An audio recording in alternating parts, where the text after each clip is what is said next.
Welcome to special show. మనం చూస్తున్నాం ప్రపంచానికి పెద్దన్న అంటూ అమెరికన్ ప్రెసిడెంట్లు ఎప్పుడు విరవీగుతూనే ఉంటారు. వాళ్ళు ఏం జరిగినా సరే మా కనుసన్నల్లోనే జరిగింది, మేము చెబితేనే జరుగుతోంది అనే విధంగా మాట్లాడడం అనేది పరిపాటిగా చూస్తున్నాం. ఈ మధ్యకాలంలో భారత్ అలాగే పాకిస్తాన్ యుద్ధ సమయంలో కూడా కాల్పుల విరమణ ఒప్పందాన్ని నేనే కన్ఫర్మ్ చేశాను, నేనే వాళ్ళిద్దరి మధ్యని కాంప్రమైజ్ చేశాను అంటూ డొనాల్డ్ ట్రంప్ ఒక ట్వీట్ వేశారు. మనం చూసాము. అందులో భాగంగానే తను భారత్ అలాగే పాకిస్తాన్ ఇద్దరికి సంబంధించి ఒక కీలకమైన వ్యాఖ్య చేశారు.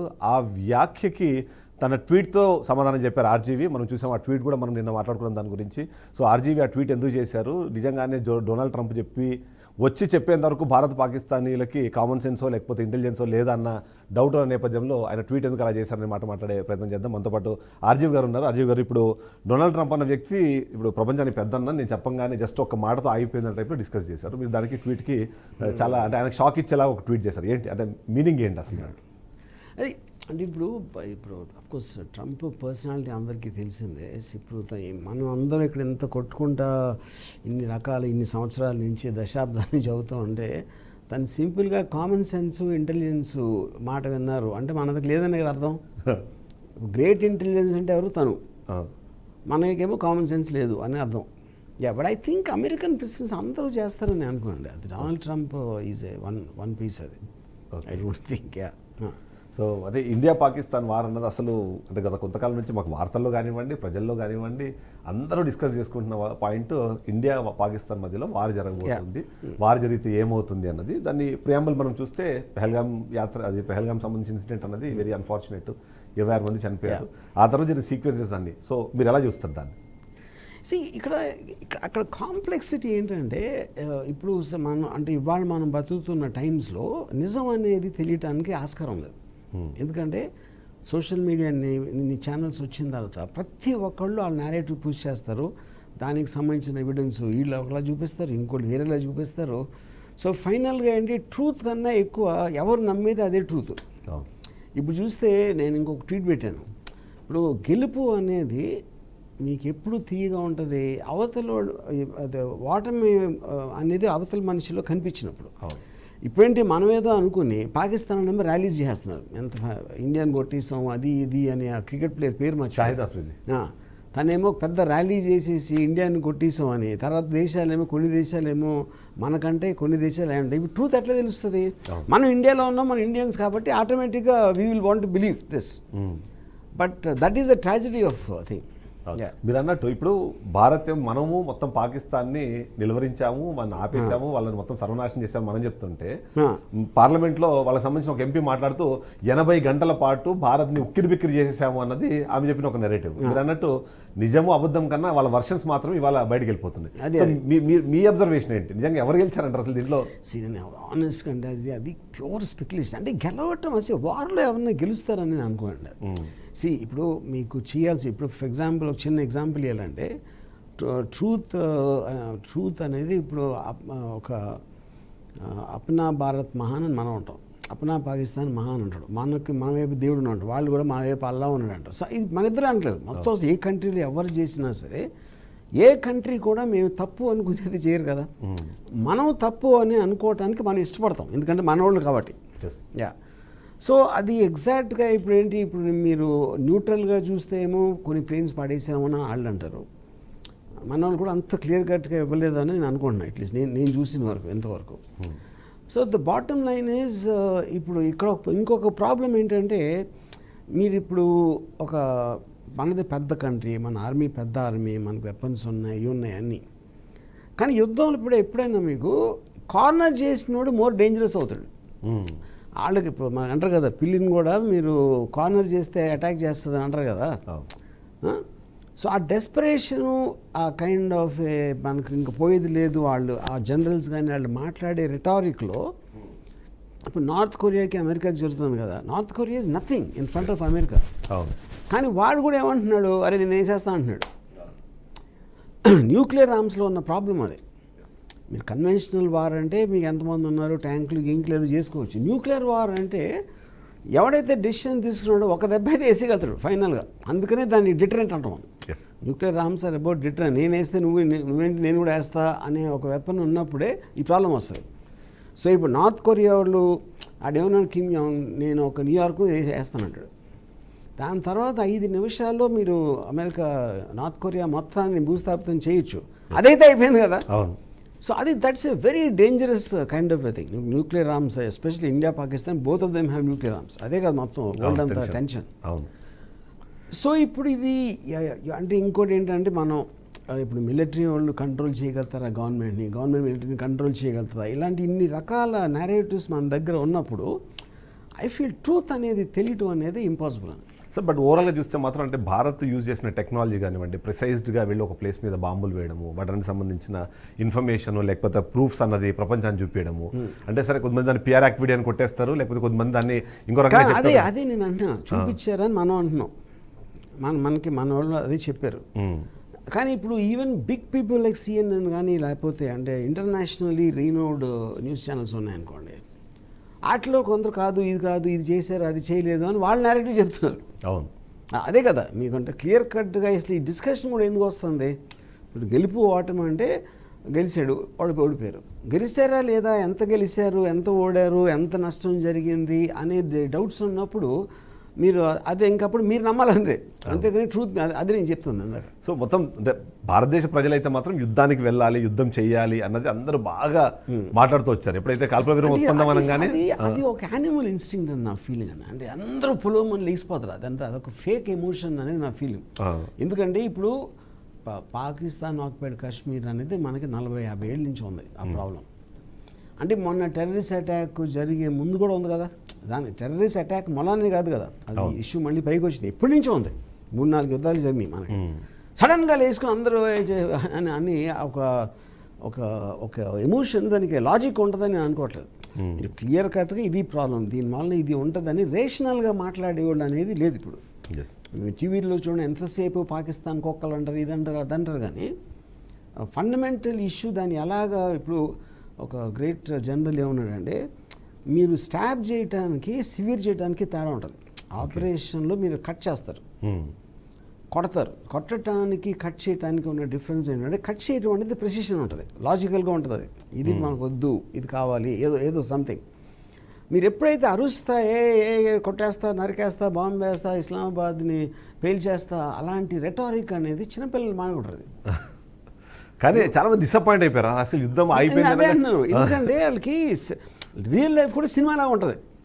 ఇప్పుడు హీరో బయలుదేరాడు, ప్రీ క్లైమాక్స్లో బయలుదేరితే ఇప్పుడు క్లైమాక్స్ వద్దు, మన సీజ్ ఫైర్ అన్న ఫీలింగ్ వస్తుంది వాళ్ళకి. They watch it like a film. But real లైఫ్లో వార్ అనేది it's a very complex thing. ఇప్పుడు చిన్న ఎగ్జాంపుల్ చెప్తాను.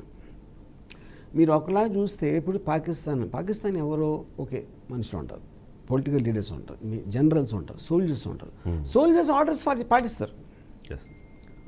ఆర్డర్స్ పాటించి అప్పుడు మన సోల్జర్స్ పాటిస్తారు, వాళ్ళ సోల్జర్స్ పాటిస్తారు, యుక్రెయిన్ వాళ్ళు పాటిస్తారు, అందరూ పాటిస్తారు. ఫైనల్గా ఫ్రంట్లోకి వచ్చేప్పటికి ఎవరు పోయేది వాళ్ళే. అప్పుడు సడన్గా మీరు లీడర్స్, కంట్రీస్ లీడర్స్ ఏమో మళ్ళీ కలిసిపోయి ఇది అది అంటే పోయిన వాళ్ళు పోతారు. వాళ్ళు ఎందుకు పోయారు తెలియదు. Okay, at the same time even the politicians have to take decisions. అలాంటి డెసిషన్ తీసుకుని ఎలా ఉంటారు, ఎవరో టెర్రరిస్టులు వచ్చారు, ఇంతమందిని చంపేశారు, చంపిన తర్వాత వాళ్ళకి బ్యాకింగ్ ఉందా లేదా అంటే వాళ్ళు లేదంటారు, మనం ఉందంటాం. అది 100% ప్రూవ్ చేయడానికి అయితే ఛాన్స్ అయితే లేదు, ఇంపాసిబుల్. ఇప్పుడు మన ఇండియాలోనే సిబిఐ వాళ్ళు ఇన్ని కేసుల్లో ఉండి ఏది సాల్వ్ చేస్తున్నారు ఏది తెలియదు మనకి, ఏది అంతా మన చేతిలో ఉండే. సో అలాంటప్పుడు మనకి యాజ్ ఎ లీడర్ ఆయనకి రెస్పాన్సిబిలిటీ ఉంది కాబట్టి మోదీ గారికి he has to show a strong thing. అసలు అప్పుడు అవతల వాళ్ళు ఒకవేళ కాకపోయినా కూడా చేయాల్సిన అవసరం ఉంది. That is the whole complex. అది కానీ ఆ టైటిల్ని ఎలా చూస్తారు మీరు? ఆపరేషన్ సింధూర్ అని ఒక టైటిల్ పెట్టి ఆ టైటిల్ని పెట్టే క్రమంలో దానికి ఒక డెఫినేషన్ ఇచ్చి ఏది ఎవరి సింధూర్ అనేది తీసేశారు. అది ఆబ్వియస్గా ఇట్ ఈస్. ఇప్పుడు ఎవెన్చువల్లీ అండి పాలిటిక్స్కి సినిమాకి ఉన్న common point, they want to create drama. Dramatic element లేకపోతే మీకు ఎక్కదు కదా జనాలకి. ఇప్పుడు అమెరికా ఇప్పుడు ఆపరేషన్ థండర్ బోల్ట్ లేకపోతే ఆపరేషన్ నెప్ట్యూన్ స్పియర్ అని పెడితే మీకు వెనగానే ఒసామా బిన్ లాదెన్ని కొట్టే ఆపరేషన్కి ఆపరేషన్ నెప్ట్యూన్ స్పియర్ అని పెట్టారు. దట్ ఈస్ గ్రీక్ థింగ్, అది ఏదో something you know. So I think that is about drama eventually. So operation పేరు పెట్టారు, సరే ఏమైంది దాంట్లో అంటే ఎగ్జాక్ట్గా ఇప్పుడు శత్రువు నాకేం అవ్వలేదు అంటే అది అంటే మనం ఆస్వాదించలేం కదా తర్వాత. That is where it is now.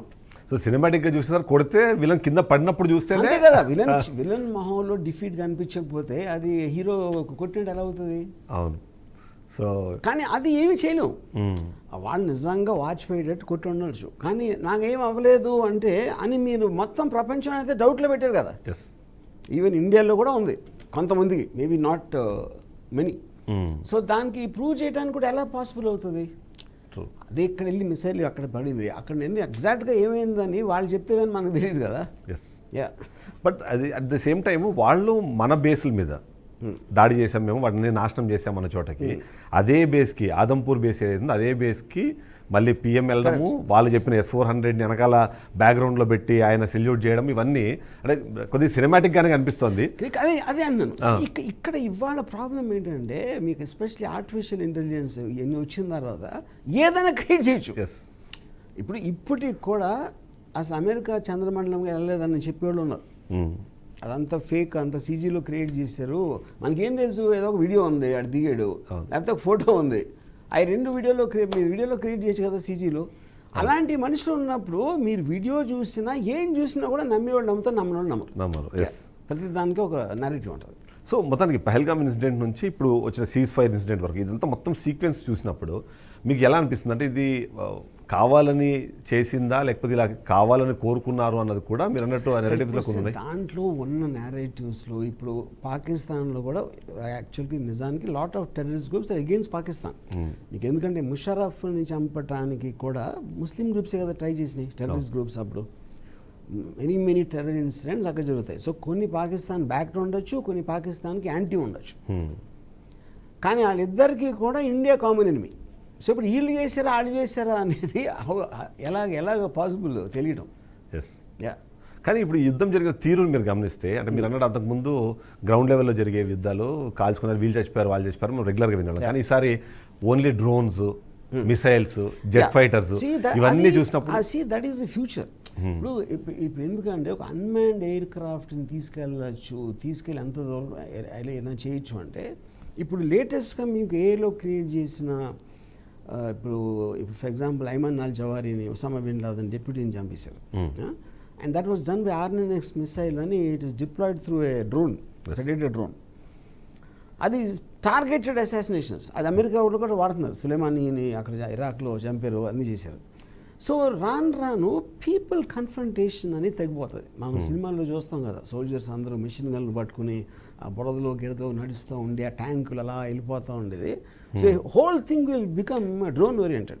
In fact నిన్న ఖతార్లో ట్రంప్ కూడా అది చెప్పాడు, drones are going to be the future of wars అని.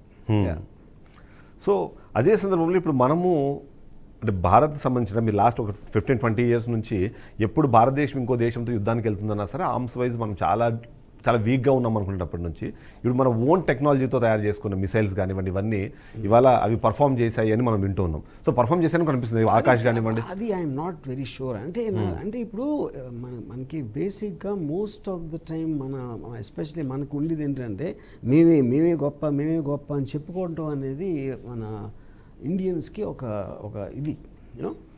ఫర్ ఎగ్జాంపుల్ పుష్పక విమానం కానీ మనదే అని చెప్తాం, అనేది మనం పుష్పక విమానం ఎప్పుడో కనిపెట్టాం అని భారతం టైంలోనే ఎక్కడో అని చెప్తాం.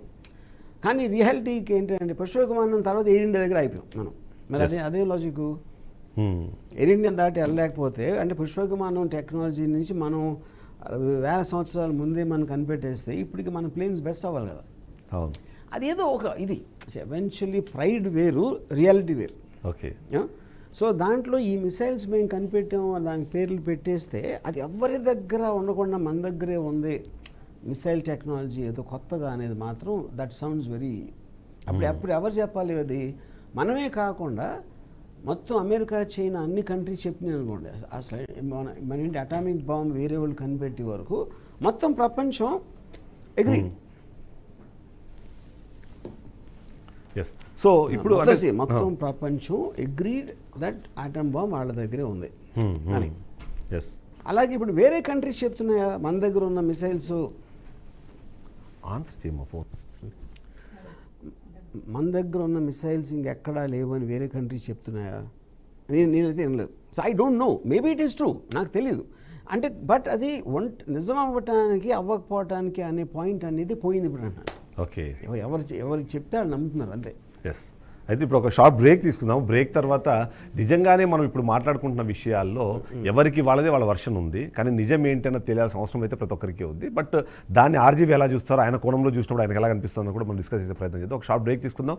బ్రేక్ తర్వాత షో కంటిన్యూ అవుతుంది. Stay tune. Welcome back. Ajay గారు, మామూలుగా ఏదైనా ఒక ఇన్సిడెంట్ జరిగింది అనేది మీ దాంట్లో ఎంతో కొంత ఆ డ్రామా కనిపించింది, ఒక సినిమా తీద్దామని ఆలోచన వస్తుంది. సో ఈ లేటెస్ట్ ఈ కాన్ఫ్లిక్ట్ అంత ఇంట్రెస్టింగ్ ఏమైనా అనిపించిందా మీకు ఈసారి? అంటే పర్టికులర్లీ ఈ కాన్ఫ్లిక్ట్ ఐ డౌట్ ఎవరైనా చేస్తారని. దానికి కారణం ఏంటంటే ఇప్పుడు మీరు డ్రామా అనేది స్టోరీ వైజ్గా ఇప్పుడు ఎవరో అక్కడికి వెళ్ళిపోయి ఏదో ఇప్పుడు ఉసామిన్ లాగా 0 Dark 30 సినిమా తీశారు. అమెరికన్స్ స్టెల్త్ హెలికాప్టర్స్లో వెళ్ళి యాక్చువల్గా అటాక్ చేసేసారు. మోస్ట్లీ ఇక్కడ జరిగిందంతా బట్టలు నొక్కి వద్దాం కదా, మిసైల్స్ అన్నా డ్రోన్స్ అన్నా, అది అన్మాన్డ్, మనుషులు అనేది వెళ్ళటం అనేది జరగలేదు.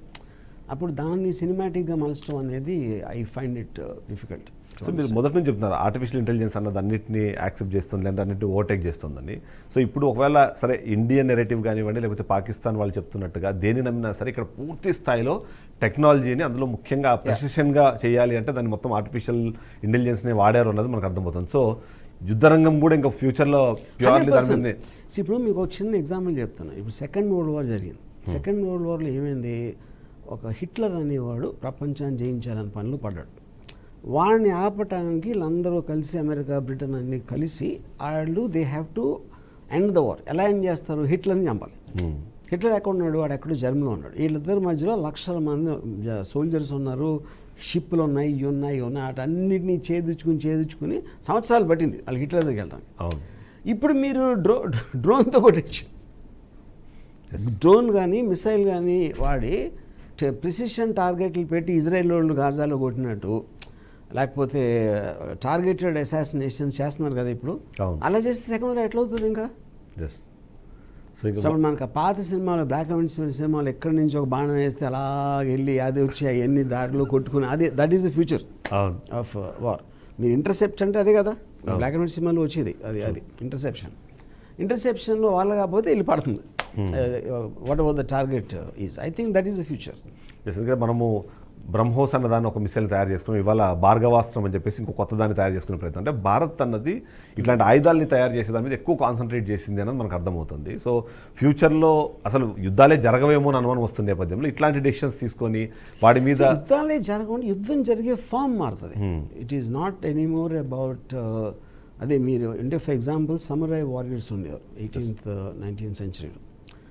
వాళ్ళు ఒక కత్తులు ఒక 10 ఏళ్ళు 12 ఏళ్ళు ప్రాక్టీస్ చేశారు. సమురాయ్ వారియర్ అంటే పెద్ద డిగ్రీ, అది ఆల్మోస్ట్ 10-12 years, రోజుకి 8 గంటలు దాన్ని సాధన చేసి. అది ఎప్పుడైతే గన్ కనిపెట్టారో వాళ్ళందరూ పోయారు. ఎందుకంటే దాని లెంగ్త్ ఎంత ఉంటుంది, 5 feet ఉంటుంది. గన్ ఏమో మీకు 20-30 feet నుంచి కొట్టచ్చు. ఎప్పుడైతే మీకు కిల్లింగ్ రేంజ్ మారిపోయిందో సమురాయ్ వారియర్ అయిపోతారు. అలాగే ఎవ్రీ టెక్నాలజీ వచ్చినప్పుడు previous technology will die. So ఇప్పుడు దీన్ని మొత్తంగా చూస్తే మాత్రం ఇప్పుడు వార్ జరిగిందా లేదా అన్నది కూడా చాలా మందిలో డౌట్. ఎందుకంటే మీరు అన్నట్టు మన కోర్ టార్గెట్ తీవ్రవాదులు మాత్రమే సర్వనాశనం చేయాలన్నది ఆలోచనతో భారత్ అనేది ముందుకెళ్ళింది. సో పాకిస్తాన్తో మనం వార్ చేసినట్టు ఎక్కడ అఫీషియల్గా అనౌన్స్ చేసుకోవట్లేదు. కానీ పాకిస్తాన్ మధ్యలో వచ్చి వాళ్ళు మా భూభాగం మీదకి వచ్చారు కాబట్టి మేము వీళ్ళని ఇబ్బంది పెట్టామని వాళ్ళు చెప్తున్నారు. సో అసలు ఇక్కడ వార్ జరిగిందా లేదా అన్నది చాలా మంది ఒక doubt. So by definition of war also ఇప్పుడు మీరు టెర్రరిస్టులను పెట్టడానికి మీరు వెళ్తూ ఉంటే ఒకవేళ సపోజ్ ఇప్పుడు అక్కడ మీకు ఒక పాయింట్ ఏమవుతుంది, ఇప్పుడు ఆఫ్ఘనిస్తాన్ ఇన్వేజన్ అయింది, అమెరికా ఇరాక్ ఇన్వేజన్ అయింది. దాంట్లో ఎవరు చేసిన వాళ్ళు కొంతమంది, అల్ఖైదాలు ఎంతమంది ఉన్నారు, తిప్పి కొడితే 1000 మంది కూడా ఉన్నారు. కానీ వార్ ఏమో కంట్రీ మీద అవుతుంది. ఎందుకంటే కంట్రీలో ఎక్కడ ఉన్నారో తెలియదు కాబట్టి, ఆ కంట్రీ లోపలికి వెళ్తే కానీ తెలియదు కాబట్టి that is how it happens. Same thing ఇప్పుడు టెర్రరిస్టులు వచ్చారు, చంపేశారు. వీళ్ళకి సంబంధించిన వాళ్ళు వేరే వాళ్ళ లేకపోతే ఏంటి అని, లేకపోతే పాకిస్తాన్ అంటే మనోళ్ళు చేశారు అంటున్నారు. ఇన్ని రకాల నేరేటివ్స్ మీకు ఉన్నప్పుడు అది తెలియటం. అప్పుడు వార్ జరిగిందా అంటే ఓకే 100% మిసైల్ వెళ్ళింది, అక్కడ మిసైల్ అది ఇక్కడ వచ్చింది, అంతవరకు జరిగింది. వార్ అంటే మీరు ఆ భాగంలోకి వెళ్ళి తీరాలి, లేకపోతే బూట్స్ ఆన్ గ్రౌండ్ అంటారు. బూట్స్ ఆన్ గ్రౌండ్ జరిగిందా లేదా, లేకపోతే వాళ్ళని ఎవరైనా పట్టుకున్నారా లేదా, అలాంటిది ఏమీ లేనప్పుడు దూరం నుంచి రాళ్ళు తీసుకునేట్టు మిసైల్ తీసుకున్నారు. సో డ్యామేజ్ ఎంత అయ్యింది అనేది ఓన్లీ దేవుని Yes. మనం క్లెయిమ్ చేస్తాం, వాళ్ళు ఎవరు వాళ్ళు క్లెయిమ్ చేసుకుంటారు. అయితే బట్ ఈ సందర్భంలో ఈ ఫేక్ న్యూస్ అన్నది లేకపోతే ఈ ఫేక్ ఇన్ఫర్మేషన్ సర్క్యులేట్ చేయడం అన్నది చాలా కామన్గా జరిగింది, అంటే దీంట్లో చాలా ఎక్కువ జరిగింది. That is also because of technology. ఇప్పుడు ఫొటోస్ వీడియోస్ ఏఐతో ఈజీగా క్రియేట్ చేయొచ్చు. ఏది ఎలాంటి ప్రాంప్ట్ ఇచ్చినా క్షణాల మీద క్రియేట్ చేసేది. క్రియేట్ చేసినప్పుడు మీరు వీడియో ఎవిడెన్స్ పనికి రాకుండా, ఫోటో ఎవిడెన్స్ పనికి రాకుండా ఉంటే ఇంకెలా ప్రూవ్ చేస్తారు? సో ఒక పర్సన్ అక్కడికి వెళ్ళి షూట్ చేసి ఇచ్చే పరిస్థితి లేదు, అది కూడా గ్యారంటీ లేదు. ప్రూవ్ చేసినా కూడా, నిజంగా చేసినా కూడా అదే వీడియో ఫేక్ అనుకుంటే అయిపోయింది కదా. ఫైనల్గా బయటకు వచ్చేటప్పుడు ఎట్లా తెలుస్తుంది ఎవరు షూట్ చేశారు అది?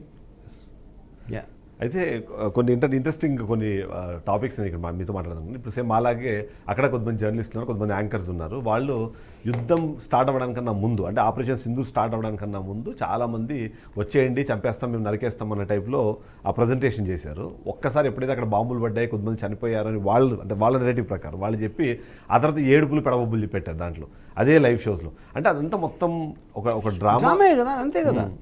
ఇప్పుడు ఒకటి మీరు వైలెన్స్ అని ప్రపోజ్ చేస్తారు, లేదా సింపతి డ్రా చేస్తారు. చూడాలి ఆ పిల్లల్ని ఆడవాళ్ళని చంపేస్తున్నారు ఇక్కడ అనేది సింపతి ఆస్పెక్ట్. వాళ్ళకున్న హీరోయిజం చూపించడానికి వస్తే వేసేస్తాం నరికేస్తాం అని చెప్పేది హీరో ఆస్పెక్ట్. ఈ రెండే కదా మెయిన్ సెంటిమెంట్స్. అది సినిమాలో పనిచేసి కూడా అదే. సో ఎవరి కాళ్ళు సినిమాలు తీస్తున్నారు. ఓకే. సో ఈ మధ్యలో ఈ ఇంటర్నేషనల్ కమ్యూనిటీస్, ఫర్ ఎగ్జాంపుల్ పాకిస్తాన్కి టర్కీ వచ్చింది. సో అప్పుడు ఆల్రెడీ మనం ఇప్పుడు బ్యాన్ టర్కీ లేకపోతే బాయ్కాట్ టర్కీ అని మన వాళ్ళు ఆల్రెడీ ఒక ఇది నడుపుతున్నారు. ఇక్కడ కరాచీ బేకరీ అనో లేకపోతే పెషావర్ అనో కొన్ని ఉంటే ఆ పేర్లు మార్చాలని చెప్పి కొంతమంది చేస్తున్నారు.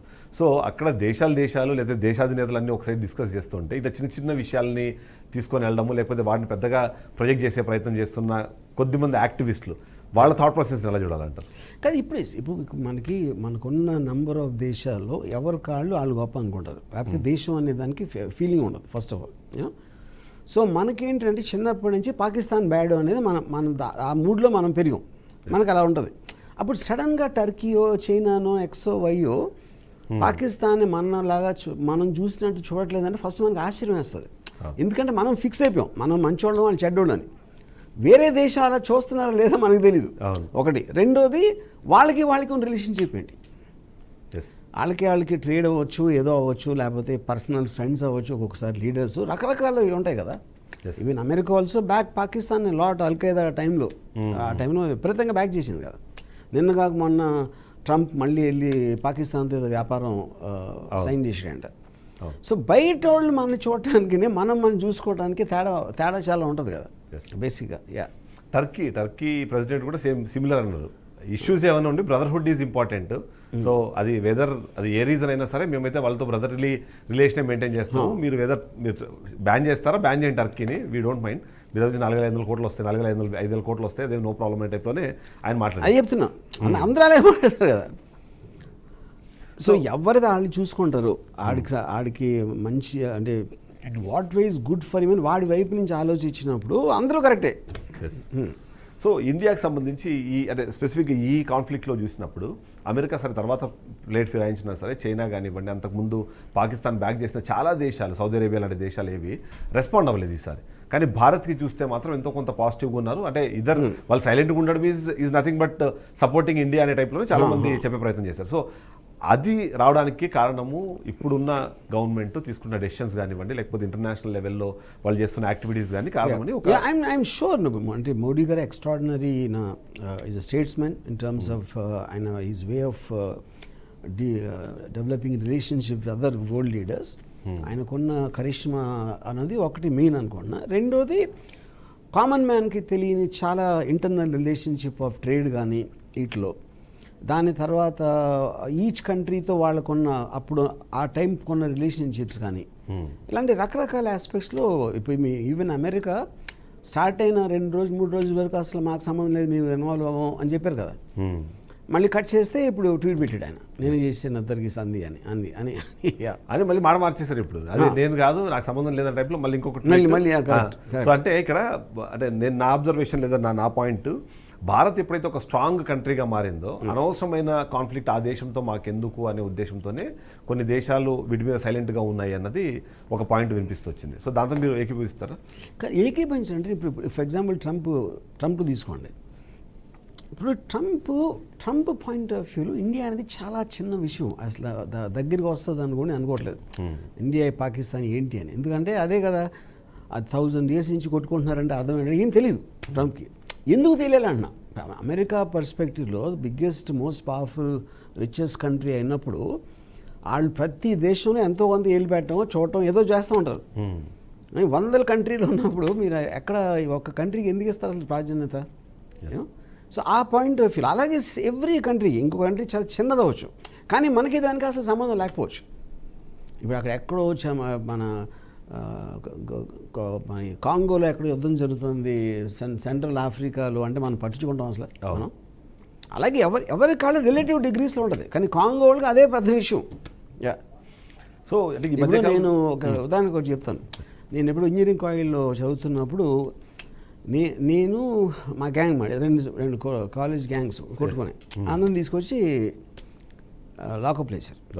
నేను లాకప్లో కూర్చుని ఇన్స్పెక్టరు ఎవరితో ఫోన్లో మాట్లాడుతున్నాను అన్నమాట. ఫోన్లో మాట్లాడుతా ఆ పిల్ల ఏదో కొట్టుకున్నారని ఇప్పుడు తీసుకొచ్చాం అని ఎవరికో చెప్తున్నాడు. చెప్పి అదే దాంట్లో మన ఇల్లుకి వచ్చి మనం పండుగ ఉంది కదా ఇంట్లో భోజనం చేద్దాం, వాళ్ళ ఇంట్లో భోజనం చేద్దాం అనే టాపిక్ ఈ పిల్లలు కొట్టుకుంటాం. మాకేమో మేము పెద్ద వీరులు, మేము ఇండియా పాకిస్తాన్లో ఫీల్ అయిపోయాం మేము కాలేజ్లో ఉండి.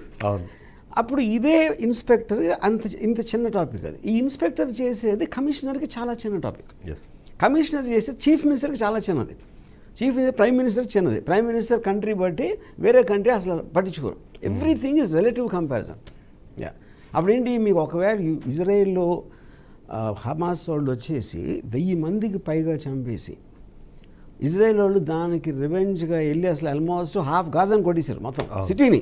అది మిలిటరీ ఇన్స్టాలేషన్ కాదు, టెర్రరిస్ట్ ఇది కాదు, సిటీలో బిల్డింగ్స్ అన్ని పడగొట్టేశారు మొత్తం. దాంతో పోలిస్తే మంది చాలా చిన్నది కదా. ఏది ఎంతమంది పోయారన్నది, ఎంత దారుణంగా అటాక్ చేశారని కానీ అండ్ సైజ్ వైజ్ చాలా చిన్నవి బోత్ ఇజ్రాయెల్ అండ్ మన Palestine you know. So everything is relative. So అందుకని ఏదైతే వచ్చి నా 20 మంది పోయారు అంటే 20 మంది పోకుండా 6 పోతే అలా ఉండేది, లేకపోతే 56 పోతే అలా ఉండేది. అంటే అదే కదా ఫైనల్గా మీకు టెర్రర్ అటాక్ అనేది ఇన్నోసెంట్ పీపుల్ చంపేశారు, దారుణమైన విషయం. ఎంతమందిని చంపితే దారుణమైన విషయం అనేది అందుకు టార్గెటే కదా. ఇప్పుడు సపోజ్ బాంబే సిటీలోకి వచ్చి 200 పీపుల్ మైండ్ చంపేశారు 26/11. అది ఇప్పుడు ఈ పెల్గామ్ అటాక్ కన్నా కొన్ని 100 రెట్లు ఎక్కువ. దానికి మనం బారికి వెళ్ళలేదు కదా యూనో. సో అది ఐ ఫీల్ అంటే అఫ్కోర్స్ టైమింగ్, అప్పుడున్న ప్రైమ్ మినిస్టర్ ఎవరో నాకు గుర్తులేదు, లేకపోతే అవ్వచ్చు, ఇప్పుడున్న సిచ్యువేషన్ అవ్వచ్చు, ఇంటెలిజెన్స్ కొన్న అవగాహన ఉండొచ్చు, వేరే వేరే ఉంటాయి ఫ్యాక్టర్స్ దానికి. సో ఇది ఈ సందర్భంలో ఎప్పుడు ప్రతిసారి వినిపించేది అజిత్ ధోవల్ అని ఒక పేరు వినిపిస్తుంటుంది మనకి. ఆయన్ని ఇండియన్ జేమ్స్ బాండ్ అంటుంటారు. వెళ్ళి పాకిస్తాన్లో ఒక 7 సంవత్సరాల పాటు ఒక భిక్షగాడిలాగా ఉండి అక్కడ ఉన్న ఇన్ఫర్మేషన్ తీసుకొని వచ్చి ఇక్కడ భారతదేశానికి హెల్ప్ చేశారన్నది ఇప్పుడు ఆయన ఫ్రంట్లో ఉండి ఆయన మొత్తం నడిపిస్తున్నారు. సో సినిమాటిక్ క్యారెక్టర్గా ఆయనది ఏమైనా మీకు ఏమైనా కనిపిస్తుంది? ఎందుకంటే ఈ మధ్య ఎవరో రికమెండ్ చేస్తున్నారు అజిత్ ధోవల్ గారి సినిమా, అంటే ఆ క్యారెక్టర్తో ఒక సినిమా తీస్తే బాగుంటుంది, so he is leading the Indian ఈ మొత్తం ఆర్మీ ఫ్రంట్ అంతా అని చెప్పేసి. అజిత్ ధోవల్ గారు I'm not saying, first of all నాకు ఇంట్రికసీస్ నాకు తెలియదు. Is the equivalent of national security adviser అంటే జాన్ బాల్టన్. ఇప్పుడున్న అమెరికాలో ఈయన counterpart national security adviser, నాకు పేరు కూడా తెలియదు. మనకేంటంటే ఒక సినిమాటిక్గా అలా కావాలని మనం హీరోలను చేస్తాం. అలాగే ఆయన హీరో కాదని నేను అంటలా, everybody will have some experience other. పాకిస్తాన్లో మారువేషం నుండి ఏం చేశారంటే తెలియదు మళ్ళీ, ఆయన చాలా చేసి ఉండొచ్చు కానీ తెలిసి కాదు వీళ్ళు మాట్లాడేది. So we always want to make heroes out of somebody. అప్పుడు ఇదే పోస్ట్లో ఉన్న వేరే కంట్రీస్లో అమెరికా ఇస్ ద మైటియస్ట్ కంట్రీ. ఇప్పుడు అమెరికాలో ఎవరో అంటే తెలియదు ఎవరికి, ఎందుకంటే మీకు ఫ్రంట్లోకి వచ్చేది ట్రంప్ ఒకడే అక్కడ, మిగతా వాళ్ళు ఎవరు తెలియదు అసలు. సో అది ఇప్పుడు ఇంకోటి ఏంటి ఫన్నీగా, నేను ఇప్పుడు జేమ్స్ బాండ్ సినిమా చెప్పాను, అసలు స్పైస్ అనేవాళ్ళు అసలు వాళ్ళు రిజిస్టర్ అవ్వరు. అంటే ఎంత తక్కువ అటెన్షన్, ఈ స్పై ఏంటి అలాంటి వాళ్ళు ఉంటారు స్పైస్. ఇప్పుడు మనం ఏంటి సినిమాల్లో హీరోలు పెట్టి మహేష్ బాబు వీళ్ళని పెడతాం, షారూఖ్ ఖాన్ ఇలాంటి పెట్టి అంత అటెన్షన్ వాళ్ళ పైన ఉంటుంది. అంటే అంతకన్నా మిస్రిప్రజెంటేషన్ ఉండదు. ఇంకోటి మనం రియలిస్టిక్ సినిమాలు ఆ రేంజ్లోనే థీమ్ అసలు. సో ఇప్పుడు అజిత్ దోవల్ గారు క్యారెక్టర్ని పెట్టి మీరు దానికి మహేష్ బాబుని పెడితే మొత్తం పాయింట్ అయిపోతుంది కదా టోటల్. అయితే ఇండియా వర్సెస్ పాకిస్తాన్ కొన్ని కంపారిజన్స్ ఇక్కడ నేను గుర్తు చేస్తే, భారతదేశంలో వాస్తవానికి ఈ కాన్ఫ్లిక్ట్ టైంలో ఏ ఒక్క పార్టీ కూడా మోదీ గారికి కానివ్వండి, ఇండియా గవర్నమెంట్ కానీ అగేన్స్ట్గా మాట్లాడలేదు. At the time of that conflict కానివ్వండి, ఆపరేషన్ సింధూర్ జరిగినంతసేపు. కానీ అదే సందర్భంలో పాకిస్తాన్లో మాత్రము ప్రధాని మీద నెగిటివ్గా మాట్లాడారు వాళ్ళు. అండ్ అదంతా ఆ ఫ్రస్ట్రేషన్ అంతా మనకి టీవీలో కనిపించింది. వాళ్ళు మాట్లాడారు, అంటే ఇన్ ద హౌస్ ఆఫ్ పార్లమెంట్లోనే వాళ్ళు మాట్లాడారు. నువ్వేముంది హ్యాపీగా వెళ్ళిపోతావు, లండన్కి ఎక్కడ పారిపోతావు, ఏం పర్లేదు, మేము ఎక్కడ మేము చచ్చిపోతాం అన్న టైప్లోనో, లేకపోతే అల్లా వచ్చి మమ్మల్ని కాపాడాలని చెప్పేసి వాళ్ళు అక్కడ ఏడవడం కానీ. అంటే సో ఈ పాయింట్ ఆఫ్ వ్యూ ఆలోచించినప్పుడు ఇండియా ఈసారి మోర్ మెచ్యూర్డ్గా ఏమన్నా బిహేవ్ చేసింది. I feel India always behave like this. Any democratic అని ఇప్పుడు పాకిస్తాన్ అనేది ఆబ్వియస్లీ నో, అక్కడ half dictatorship, half military rule ఇలాంటివన్నీ ఉంటాయి. వాళ్ళకి పడదు కాబట్టి ఇట్ ఇస్ ఎక్స్పెక్టెడ్. మామూలుగా వార్స్ వచ్చినప్పుడు ఏ కంట్రీలో అయినా, ఇండియా కాదు, పొలిటికల్ పార్టీస్ అని ఒకటే. ఎందుకంటే మేము కొట్టుకుంటాం, కానీ ఇంకోళ్ళు వచ్చి మమ్మల్ని కొడుతున్నప్పుడు మన ఐకమత్యం చూపించాలనే ఫండమెంటల్ కాన్సెప్ట్ అది. కానీ వాళ్ళు మాత్రం ఒకరినొకరు తిట్టుకున్నారు ఓపెన్గానే దాని గురించి. అది చెప్తున్నా ఫ్లోర్ అంటే because political system is very inefficient. అంటే ఇక్కడ ఇంకొక పాయింట్ చాలా మంది డిస్కషన్ వచ్చింది ఏంటంటే, కాల్పుల విరమణ ఒప్పందం సీజ్ ఫైర్ సంబంధించి డిస్కషన్ జరిగిన same day night drones India మీదకి వచ్చాయి. ఆ తర్వాత 2 days తర్వాత డ్రోన్స్ ఇండియా మీదకి వచ్చాయి. వచ్చినప్పుడు ఒక డౌట్ ఏమొచ్చిందంటే చాలామందికి, పాకిస్తాన్లో ప్రభుత్వ ఆధీనంలో ఆర్మీ ఉండదు, army will behave on its own. అది ప్రభుత్వం యాక్సెప్ట్ చేస్తే సైలెంట్గా ఉంటుంది, యాక్సెప్ట్ చేయనప్పుడు ఏదో స్టేట్మెంట్ ఇస్తుంది తప్ప అంతకుమించి వాళ్ళకి సీన్ ఉండదు అన్నది ఒక మాట వినిపించింది. సో దాన్ని అట్లా చూస్తారు. ఇది ఈ నేరేటివ్ ఎప్పటి నుంచి ఉంది, ఇప్పటి నుంచి కాదు. ముషారఫ్ కూ చేసి తీసుకున్నప్పటి నుంచి ఉంది అది, భుట్టో అప్పటి నుంచి ఉంది అది. పాకిస్తాన్లో military is the most powerful అనేది, పొలిటికల్ క్లాస్ కాదు అనేది ఎవ్రీబడి నోస్ ఇట్. అందుకని ఒకతను ఏమన్నాడంటే, కంట్రీకి మిలిటరీ ఉంటుంది ఎక్కడైనా, పాకిస్తాన్లో మిలిటరీ కంట్రీ ఉంది. అది పాయింట్. సో న్యూక్లియర్ వార్ సంబంధించి కూడా చాలా టెన్షన్ క్రియేట్ చేశారు. అంటే లాస్ట్ 2 days నుంచి మనం చూస్తే అక్కడ ఉన్న కిరాణా హిల్స్ అనే ప్లేస్లోనే ఈ న్యూక్లియర్ వెపన్స్ పెట్టారు. అక్కడ మనోళ్ళు వెళ్ళి బాంబింగ్ చేశారు. సో అక్కడ నుంచి న్యూక్లియర్ లీకేజ్ అవుతుంది, తద్వారా ఆ రేడియేషన్ అంతా రాబోతోంది అన్నది ఒక డిస్కషన్ జరిగింది. దాని మీద పెద్ద స్థాయిలో డిస్కషన్ జరిగింది. కానీ ఓవరాల్గా ఒరిజినల్గా రియల్ చూస్తే ఏంటంటే, ఆ న్యూక్లియర్ వెపన్ అనేది ఒక ప్లేస్లో ఉండదు, ఇట్ ఈస్ డిస్మాంటిల్డ్ అనేది ఒక్కచోట అసెంబ్లీ చేసిన తర్వాత వస్తుంది. సో ఇట్లాంటి వాటి ద్వారా జనాల ఒక అటెన్షన్ని గ్రాప్ చేసే ప్రయత్నము, సరే మేబీ ఇన్ఫ్లుయెన్సర్స్ అంటారా, మీడియా అంటారా, ఏదైతే చేసిందన్నది అర్థమవుతుంది. సో దాన్ని ఎట్లా చూస్తారు?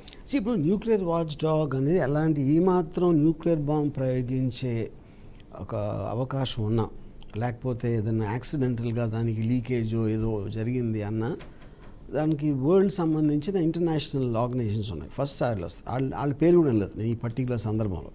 వాళ్ళకి పాకిస్తాన్ అన్నా చెప్పాలి, ఇండియా అన్నా చెప్పాలి, ఏదో ప్రూఫ్ చూపించాలి, వాళ్ళు డిమాండ్ చేయాలి, ఏంటి ఏమవుతుందని. అదైతే అవ్వలేదు. ఇదంతా మీడియా కథనం బేసిక్గా. ఇంకోటి న్యూక్లియర్ బాంబ్ అంటే బాంబులా ఉంటుందా, ఒక బాక్స్లో ఉంటుందా, లేకపోతే ఎలా ఉంటుంది ఎవరికి తెలియదు. ఇప్పుడు రియాక్టర్ దగ్గర ఉండటానికి అసెంబ్లీ ఎలా చేస్తారు అనేది రకరకాల. ఇప్పుడు మీకు జపాన్లో ఒక 10 years బ్యాక్ ఎర్త్క్వేక్ వచ్చినప్పుడు అది న్యూక్లియర్ రియాక్టర్స్ని చేసి ఇంకా బయటకు వచ్చేసి అలా వరల్డ్ అంతా వచ్చేస్తుందని న్యూస్ వచ్చింది అప్పుడు ఒకసారి. అది 1 month నడిపారు న్యూస్ ఛానల్స్, అది ఏమవ్వలేదు ఎక్కడికి. సో ఐ ఫీల్ అది ఆ ఆస్పెక్ట్ అనేది. కానీ ఒక మ్యాడ్ మ్యాన్ ఎవడన్నా, ఒక జనరల్, సపోజ్ ఇప్పుడు మునీర్ అంటున్నారు, ఇప్పుడు పోతే పోయింది అమ్మ నేను అంటే ఇప్పుడు మీకు సినిమాల్లో కూడా ఒక్కొక్కసారి కొన్ని క్యారెక్టర్స్ చూస్తాం, నేను పోతే పోతాను కానీ నిన్ను తీసుకుని పోతా అంటారు చూడండి. అలాంటి మైండ్ ఉన్నవాడే మోస్ట్ డేంజరస్ ఇప్పుడు ఈ వరల్డ్లో. అది నార్త్ కొరియా కిమ్ జాంగ్ ఉన్నాడు, ఈ మునీర్ కూడా ఉండొచ్చు దాంట్లో. లేకపోతే నేను చంపేస్తాను కానీ నన్ను కూడా చంపేస్తాడని భయం ఉన్నప్పుడు చంపేసాడు ఆలోచిస్తాడు కదా, నేను కూడా పోతానని 100%. నువ్వు వేస్తే నేను కూడా వేయగలుగుతాను అనేదే కదా భయం ఎప్పుడైనా. విచ్ ఈస్ ద రీజన్ ఆ థ్రెటన్ చేస్తారు కానీ ఇప్పుడు వేయరు ఎవరు.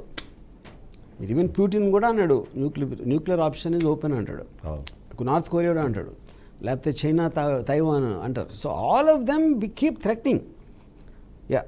సో ఇప్పుడు మన సీజ్ ఫైర్ ఇది జరిగిన వెంటనే అక్కడ ఉక్రెయిన్ అండ్ రష్యా కూడా సీజ్ ఫైర్కి ఓపెన్ ఉంది, ఇప్పుడు డిస్కషన్ చేద్దామని టైప్లో మాట్లాడుతున్నారు. సో మన ఇది ఏమైనా అది అక్కడ పాఠం చెప్పిందంటారా లేకపోతే ఉక్రెయిన్ రష్యా సీజ్ ఫైర్ 3 ఏళ్ళ నుంచి 5-6 సార్లు వచ్చింది ఆ టాపిక్. అది వెళ్ళలేదు, ముందుకు వెళ్ళదు. ఎందుకంటే సీజ్ ఫైర్ కండిషన్స్ ఉక్రెయిన్ కొన్ని నచ్చవు, రష్యాకి కొన్ని నచ్చవు. దాని వల్ల సీజ్ ఫైర్ అని మాట్లాడతారు కానీ అది యాక్చువల్గా అమల్లోకి రాదు. సేమ్ థింగ్ మీకు ఇజ్రాయెల్ పాలస్తీన్ దగ్గర చాలాసార్లు జరిగింది సీజ్ ఫైర్. సో ఇప్పుడు మరొక కీలకమైన అంశం మధ్యకాలంలో డిస్కషన్ జరుగుతుంది.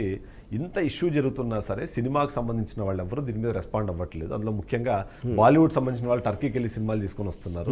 ఇవాళ ఇప్పుడు ఆ బ్యాన్ టర్కీ అనే డిస్కషన్ మీద ఎవరు నోరు మెదపట్లేదు. ఎందుకు సినిమా ఇండస్ట్రీ సైలెంట్గా ఉంది అన్నది ఒక డిస్కషన్ తీసుకొచ్చారు. ఆమీర్ ఖాన్ మనం చూసాము, దాన్ని కూడా బ్యాన్ చేయాలని చెప్పేసి ఒక క్యాంపెయిన్ నడిపే ప్రయత్నం చేస్తున్నారు. సో ఏంటంటే ఏది జరిగినా ఐ సమ్ ఫీల్ అని కొంచెం అమెచ్యురేషన్ నా ఫీలింగ్ అది. ఎందుకంటే మీరు బ్యాన్ చేయటం అనేది మన కంట్రీలో చాలామంది ట్రేడింగ్ చేస్తూ ఉంటారు, ఏదో చేస్తూ ఉంటారు. వాళ్ళకి సంబంధించి ఫైనాన్షియల్ ఆస్పెక్ట్స్, అక్కడ షూట్ చేస్తే వాళ్ళకి ఏమైనా సబ్సిడీ వస్తుందా, ఏదో రకరకాల కారణాలతో చేస్తూ ఉంటారు.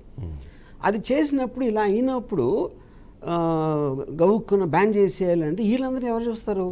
దాన్ని డైరెక్ట్గా ఎఫెక్ట్ అయిన వాళ్ళందరూ ఎవరు చూడరు కదా. ఇప్పుడు ఫర్ ఎగ్జాంపుల్ నాకు చైనాతో జరిగినప్పుడు చైనీస్ ప్రొడక్ట్స్ అన్ని కింద పాడేసి వీడియోలు తీశారు కదా, ఏంటి ఇష్యూ గల్వాన్ అప్పుడు కదా, గల్వాన్ వాళ్ళ తర్వాత మళ్ళీ కలిసిపోయారు. ఇప్పుడు ఎవడు పోతాడు? ఈ ఫోన్ ఎరగొట్టినాడు పోతాడు. దాంట్లో ఈ ఎమోషనల్ రియాక్షన్స్ అనేది I feel it's very ఎమెచ్యురేషన్.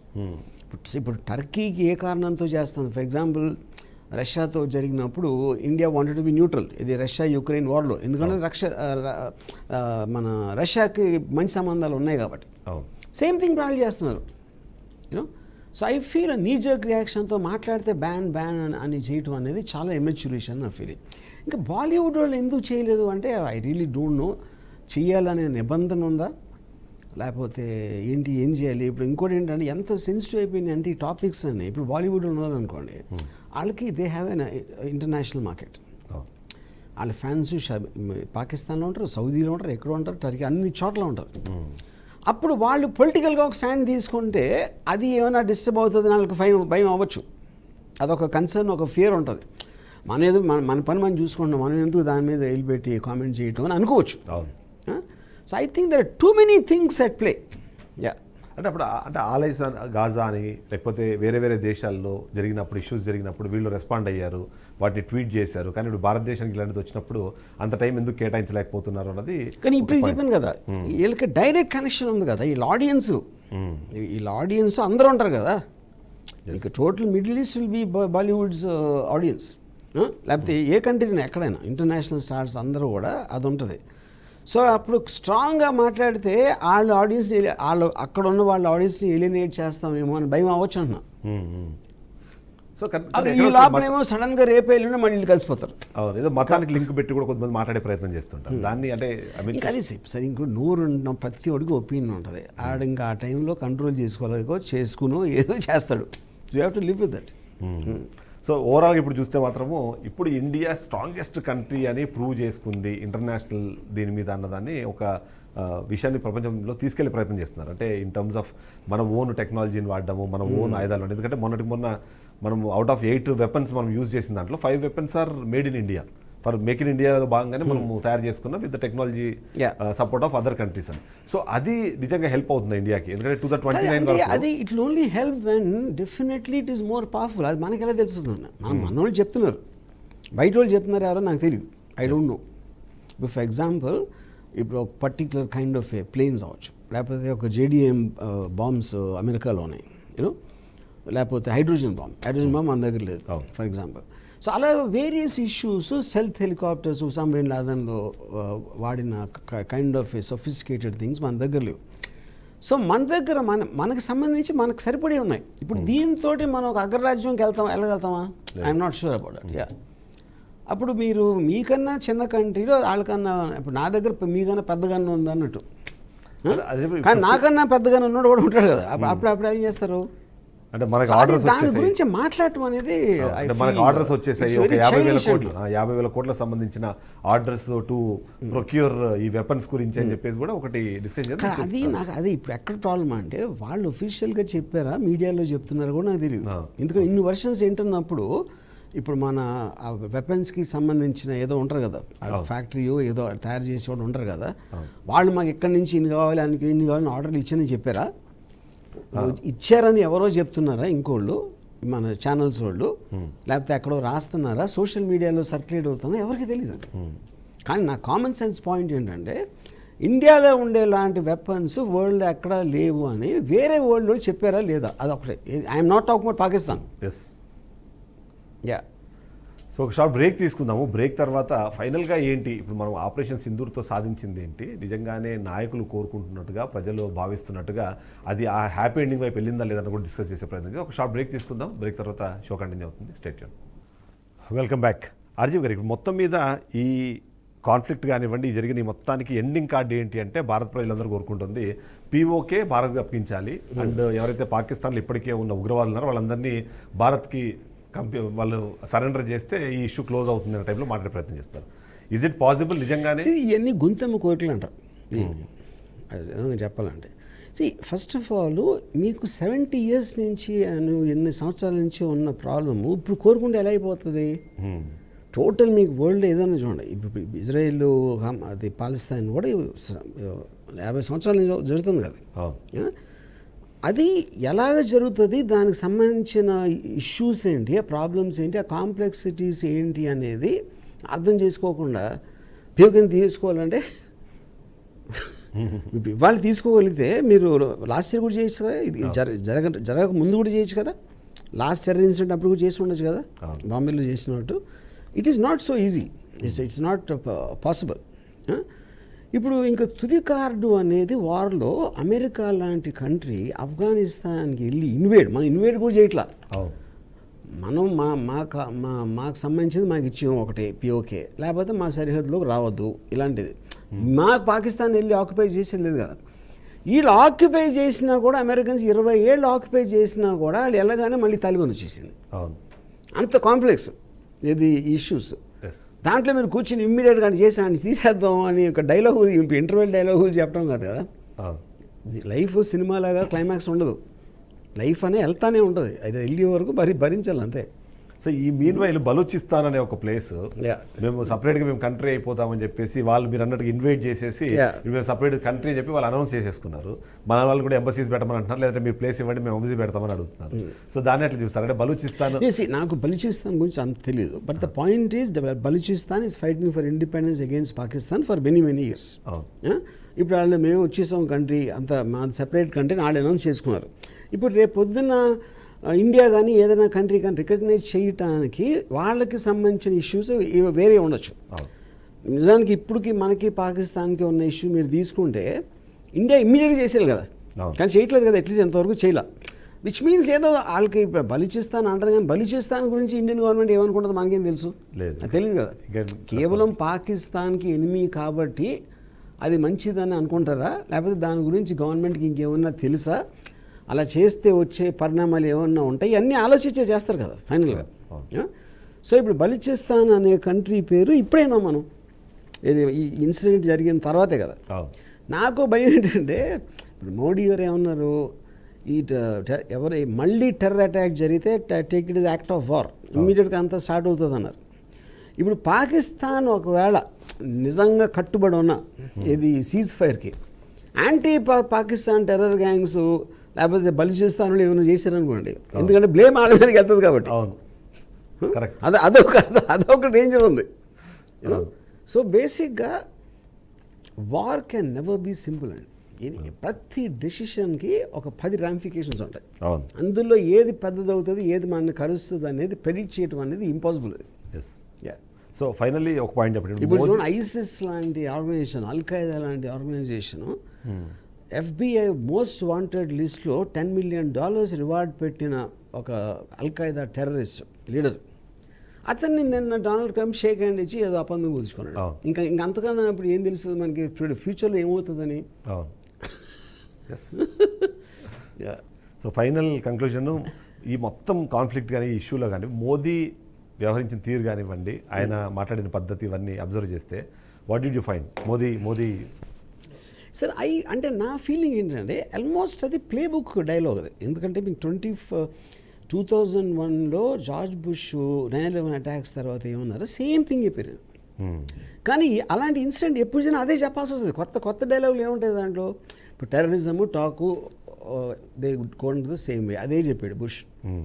Terrorist act చేసినా, వాళ్ళని బ్యాక్ చేసినా వాళ్ళని కూడా మేము టెర్రరిస్ట్గానే చూస్తాం, అదే చెప్పాడు బుష్ కూడా. ఎగ్జాక్ట్లీ మోడీ గారు చెప్పిన 4 డైలాగులు జార్జ్ బుష్ చెప్పినాయి. అయ్యే డైలాగులు అందరూ చెప్పుంటారు. ఏది మొత్తం అన్ని కంట్రీస్ ఎక్కడెక్కడ పుటిన్ కూడా చెప్పుంటాడు గ్యారంటీగా, నేను చూడలేదు. కానీ ఇంకా అయ్యే చెప్పగలుగుతారు, ఇంకేం చెప్తారు. దాన్ని కాకుండా పర్లేదండి చూసుకుందాం అని అలా మాట్లాడతారు. ఎలా మాట్లాడతారు? No leader will talk. ఇప్పుడు ఇరాన్ వార్నింగ్ ఇచ్చేస్తుంది ఇజ్రాయెల్కి, ఇజ్రాయెల్ వార్నింగ్ ఇచ్చేస్తుంది. అందరు కంట్రీలో అందరికీ వార్నింగ్లు ఇస్తూ ఉంటారు ఇలాంటివి పెట్టి. తర్వాత అయ్యేది ఇంకప్పుడున్న సందర్భం బట్టి. So thank you very much Varma గారు. ఓవరాల్గా చూస్తే వరల్డ్ ఈ వార్ని లేదా కాన్ఫ్లిక్ట్ని ఒక రకంగా చూస్తే మీరు డిఫరెంట్ వేలో చూసారని నాకు చాలా నేను డిఫరెంట్ వే కదండి, అది దట్స్ ద మోస్ట్ రియలిస్టిక్ వే. నేను ఏదో చిన్న గీత పెద్ద గీతలాగా. ఇప్పుడు వరల్డ్ అంతా ఇజ్రాయెల్ పాలస్తీన్కి రియాక్ట్ అవ్వడానికి, మనకి రియాక్ట్ అవ్వడానికి రీజన్ ఏంటంటే పర్స్పెక్టివ్లో చాలా చిన్నగా అనిపించింది. నంబర్ ఆఫ్ పీపుల్ డెడ్, కానీ యాక్చువల్లీ ఏమైందని. మీరు ఇప్పుడు ఇజ్రాయెల్ కౌంటర్ ఫోర్స్ వాళ్ళు చేసిన దాని ముందు మనం దాని కంపారిటివ్గా మనం ఏం చేయలేదు అసలు, ఏమీ చేయనట్టే అసలు. అది పాయింట్. సో ఓవరాల్గా చూస్తే నెరేటివ్స్ని చూసినప్పుడు గెలుపు ఓటములు అన్నదాన్ని ఒక బేరీజ్ వేయాలంటే ఓడిపోయిన వ్యక్తి కూడా కనిపించాలి, అది అతని మొహంలో కనిపించాలి. అలాంటిది ఏది జరగనప్పుడు సరే ఎవరికి వాళ్ళు చెప్పుకున్న దాన్ని మనము నో అనడానికి ఎస్ అనడానికి అవకాశం లేదు కాబట్టి so let them enjoy their own narrative అన్నది ఇప్పుడు మనకు అర్థమవుతుంది. సో అదే విషయాన్ని కూడా వర్మ గారు చెప్పినట్టుగా చెప్పాలి. సో ఇది వాళ్ళ షో. నెక్స్ట్ షోతో మళ్ళీ కలుద్దాం. Stay tune to BRK news Telugu సత్తా.